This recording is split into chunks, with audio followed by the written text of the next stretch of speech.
अस्सलाम वालेकुम, मैं हूं सैयद रिजवान काज़मी स्टेट वेब की जानिब से। आज हम किसी भी स्पेसिफिक प्रोजेक्ट पे बात नहीं करेंगे, बल्कि आज हम बात करेंगे बजट 2022 और 2023 और उनकी उन पॉलिसीज़ का जिनका रियल इस्टेट पे काफ़ी इम्पैक्ट आया। हम इसको अच्छे से समझने के लिए हम इसको 3 हिस्सों में डिवाइड कर देते हैं, जिनमें प्लॉट, फाइल, उसके बाद हाउसेस और third high rise apartment. Government ने इनके रिगार्डिंग 3 टैक्सेस इम्पोज किए हैं, एक with holding tax, capital gain tax और third deemed rental tax.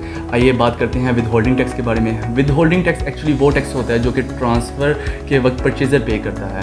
Government ने विद होल्डिंग टैक्स को इंक्रीज़ कर दिया। रिसेंटली जो ये टैक्स था वो था फाइलर के लिए 1% और नॉन फाइलर के लिए 2%, जिसको गवर्नमेंट की न्यू पॉलिसी के तहत इसको इंक्रीज़ करके 2% कर दिया गया है फाइलर के लिए, और नॉन फाइलर के लिए इसको 5% कर दिया गया है। आइए बात करते हैं गवर्नमेंट की second policy capital gain tax के बारे में। कैपिटल गेन टैक्स वो टैक्स है जो कि एप्लीकेबल है आपकी उन रियल एस्टेट इन्वेस्टमेंट में जो कि आपको प्रॉफिट जनरेट करके दे रही है। कैपिटल गेन टैक्स को समझने के लिए हम इसको 3 कैटेगरीज के अंदर डिवाइड कर लेते हैं। फर्स्ट रहता है प्लॉट एंड फाइल, सेकंड रहता है हाउसेस और थर्ड रहता है अपार्टमेंट।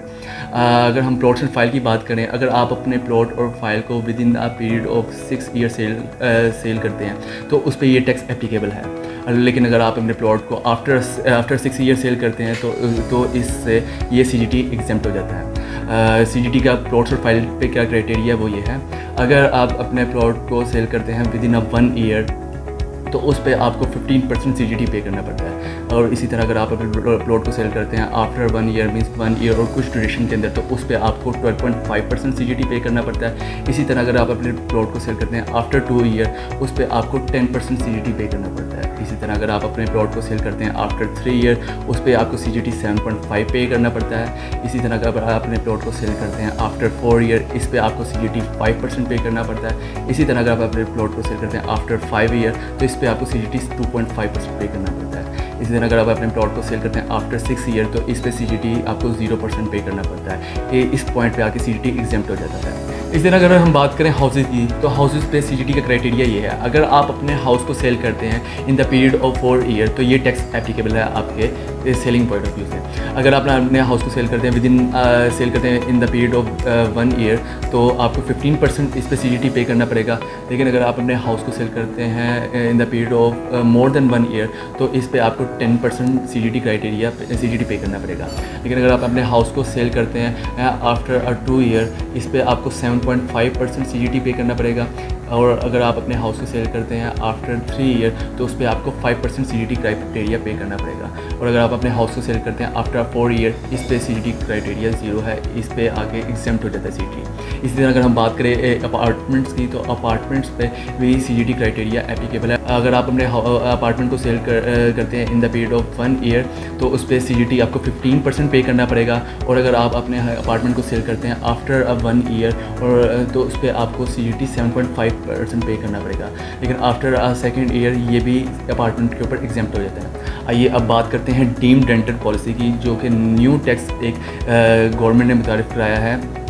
डीम्ड रेंटल टैक्स वो टैक्स है जो कि एप्लीकेबल है आपकी उन प्रॉपर्टी के ऊपर जिनकी वॉट 25 मिलियन के ऊपर है। इनमें वो इंक्लूड नहीं है जिनमें एग्जांपल है जिनमें आपकी रिहाइश है, फॉर एग्जांपल कोई बिल्डिंग है जो कि आपने रेंट पे दी हुई है, या कोई लैंड है जो कि एग्रीकल्चर के पर्पज़ के लिए यूज़ हो रहा है। ये आपकी उन इन्वेस्टमेंट पे एप्लीकेबल है जो कि स्पेयर पड़ी है। एग्जाम्पल जो आपको कोई इनकम जनरेट करके नहीं दे रही, फॉर एग्जाम्पल फार्म हाउसेस हो गए या प्लॉट्स हो गए जिनकी वॉट मोर देन 25 मिलियन है, उस पर आपको 1% ये डीम्ड रेंटल टैक्स पे करना पड़ेगा। अभी तक हमने गवर्नमेंट के उन टैक्सेस के बारे में बात की है जो कि रियल एस्टेट सेक्टर पे इम्पोज किए गए हैं। आइए अब हम जायज़ा लेते हैं इन टैक्सेस का कि रियल एस्टेट सेक्टर पे इसका क्या इम्पैक्ट आएगा। जैसा कि आप सबको मालूम है कि हमारा मुल्क इस वक्त इकोनॉमिक क्राइसिस से सफ़र कर रहा है, तो गवर्नमेंट ने ये टैक्स प्रपोज किए हैं उन क्राइसिस को ओवरकम करने के लिए। गवर्नमेंट ने ये खाली रियल इस्टेट सेक्टर पे ही ये टैक्स प्रपोज नहीं किया बल्कि दूसरे सेक्टर पे भी प्रपोज किए हैं। और अगर हम इसको कंपैरेटिवली इसका जायज़ा लें तो उन सेक्टर पे रियल इस्टेट की निस्बत काफ़ी हाई टैक्सेस इम्पोज किए गए हैं। और अगर हम बात करें गवर्नमेंट की पॉलिसीज़ के बारे में तो गवर्नमेंट की पॉलिसीज़ में देखा जा सकता है कि गवर्नमेंट ने इसमें सिर्फ कंस्ट्रक्शन सेक्टर को प्रमोट किया है। फॉर एग्ज़ाम्पल अगर हम CGT देखें तो उसमें उन्होंने अपार्टमेंट्स को और कंस्ट्रक्शन बिल्डिंग को काफ़ी सपोर्ट किया। वो इसलिए कि कंस्ट्रक्शन बिल्डिंग के साथ काफ़ी इंडस्ट्री एसोसिएट होती हैं और इससे काफ़ी लोग काफ़ी लोगों को इसमें फ़ायदा होगा। 2018 से लेकर 2021 तक real estate sector Pakistan economy में बैकबोन का रोल प्ले कर रहा था। इस वक्त इकॉनमी काफ़ी ग्रो कर रही थी और फ़ॉरेन इन्वेस्टमेंट काफ़ी आ रही थी, जिसकी वजह से काफ़ी रेवेन्यू जनरेट हो रहा था। लेकिन जैसे ही टैक्स प्रपोज किए गए हैं हुकूमत की तरफ से, हमारा फ़ॉरेन जो इन्वेस्टर है वो डिस्करेज हो गया है, मार्केट प्लेयर्स जो थे वो डिस्करेज हो गए हैं, और जो पर्सनल इन्वेस्टर था वो डिस्करेज हो गया कि वो इस सूरत हाल में किस तरह इन्वेस्ट करें। इन सब की वजह से मार्केट काफ़ी डाउन चल रही है। लेकिन इसका एक पॉजिटिव एक्सपेक्ट ये है कि इस वक्त तक मार्केट रेट्स काफ़ी नीचे आ चुके हैं। वो फाइल जिन पे अच्छा खासा ओन चल रहा था, इस वक्त उन पर ओन की रेशियो काफ़ी कम हो चुकी है। उन लोगों के लिए इस वक्त मौका है जिनके पास फंड्स हैं, होल्डिंग पावर है और लॉन्ग टर्म इन्वेस्टमेंट कर सकते हैं, कि वो ये एक बेस्ट पॉइंट है जिधर वो इन्वेस्ट कर सकते हैं। बेस्ट टाइम पीरियड चल रहा है जिधर वो इन्वेस्ट कर सकते हैं। अगर आपको बजट और इन्वेस्टमेंट से रिलेटेड कोई भी गाइडेंस चाहिए तो हमारे लाहौर, पेशावर और इस्लामाबाद में ऑफिस अवेलेबल हैं, जहां पे हमारी टीम आपको असिस्ट कर सकती है। और हमारे फॉरेन इन्वेस्टर जो हमसे रब्ता करना चाह रहे हैं वो हमें डिजिटल प्लेटफॉर्म के थ्रू कनेक्ट हो सकते हैं हमारे साथ। फॉर मोर इन्फॉर्मेशन लाइक और Facebook page, follow us on Instagram, subscribe और YouTube channel and contact us on the number displayed on your screen. Thank you.